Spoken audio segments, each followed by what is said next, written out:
নমস্কার বন্ধুরা, নতুন একটা ভিডিওতে সবাইকে জানাই স্বাগতম। যা গরম পড়েছে, ফ্যানের হাওয়াতে আর ভালো লাগছে না, তাই ভাবলাম একটা পাখা বানানো যাক।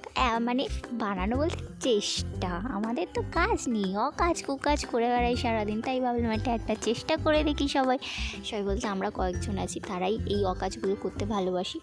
যাই হোক, প্রথমে একটা বড় তাল পাতা কেটে নেওয়া হয়েছিল, তারপর সেটা দুভাগ করে দুটো করা হয়েছিল। তো দুটো ভাগের মধ্যে একটা ভাগ নিয়ে সেটা একটু মাপঝোপ করে নেওয়া হচ্ছিল, কিভাবে কি কাটা হবে, কিরম শেপ আনা হবে, সেটাই করা হচ্ছিল।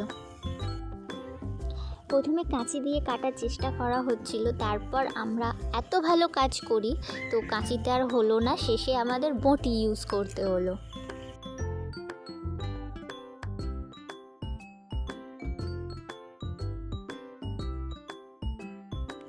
যাক, অবশেষে যা হোক করে ঘষে মেজে কাটা হয়েছে।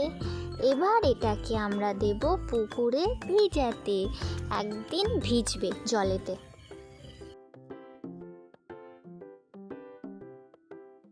ব্যাস, জলে ভেজানো হয়ে গেছে, এবার একদিনের অপেক্ষা। পরের দিন জল থেকে তুলে এটা আরেকটু সমান করে কাটার জন্য, একটু শেপে আনার জন্য আরেকটু কেটে নেওয়া হচ্ছিল।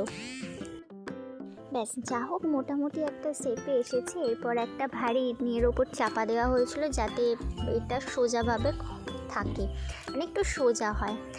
তারপর আসল কাজ, ঝাঁটার কাঠি দিয়ে সুন্দর করে রাউন্ড করে এটা বাঁধা, যেটা খুবই মুশকিল ছিল। আর তার রেজাল্ট কী হয়েছিল দেখাচ্ছি।